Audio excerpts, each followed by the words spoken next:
Plus two ഫിസിക്സിലെ important derivations ആണ് പഠിക്കുന്നത്. അതിൽ ഇലക്ട്രോസ്റ്റാറ്റിക്സിലെ ഇമ്പോർട്ടന്റ് ഡെറിവേഷൻസ് ആണ് നമ്മൾ ഇപ്പോൾ നോക്കുന്നത്. അതിൽ ഫസ്റ്റ് ഡെറിവേഷൻ എന്ന് പറയുന്നത് electric field at a point on the axial line of an electric dipole എന്നുള്ളതാണ്. അപ്പൊ ഈ ഒരു ഡെറിവേഷനിലേക്ക് കയറുന്നതിന് മുമ്പ് നിങ്ങൾ എന്താണ് ഇലക്ട്രിക് ഡൈപോൾ എന്ന് ഫസ്റ്റ് അറിഞ്ഞിരിക്കണം. ഇലക്ട്രിക് ഡൈപോൾ എന്നാൽ two equal and opposite charges separated by a very small distance ആണ്.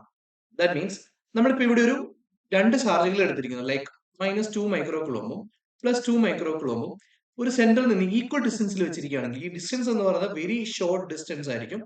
ഇതിനെയാണ് നമ്മൾ ഇലക്ട്രിക് ഡൈപോൾ എന്ന് പറയുന്നത്. ഈ ഡിസ്റ്റൻസിനെ നമുക്ക് ഒന്നെങ്കിൽ 2a എന്നോ അല്ലെങ്കിൽ 2l എന്നോ റെപ്രസെന്റ് ചെയ്യാം. ഈ 2l അല്ലെങ്കിൽ 2a നമ്മൾ ഡൈപോൾ ലെങ്ത് എന്ന് പറയുന്നത്. എപ്പോഴും ഡൈപോളുമായിട്ട് റിലേറ്റ് ചെയ്തിട്ടുണ്ടാകുന്ന ഒരു ടേമാണ് ഡൈപോൾ മൊമെന്റ്. ഡൈപോൾ മൊമെന്റ് എന്ന് പറയുന്നത് it's a product of any one of the charge and distance between the charges.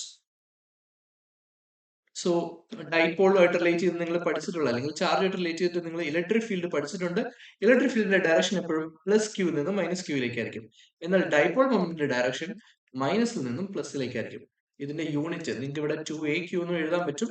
Unit of electric dipole moment എന്ന് പറയുന്നത് കുളോം മീറ്റർ ആയിരിക്കും. സെന്റിമീറ്റർ എന്ന് വായിക്കരുത്, ഇറ്റ്സ് കുളോം മീറ്റർ.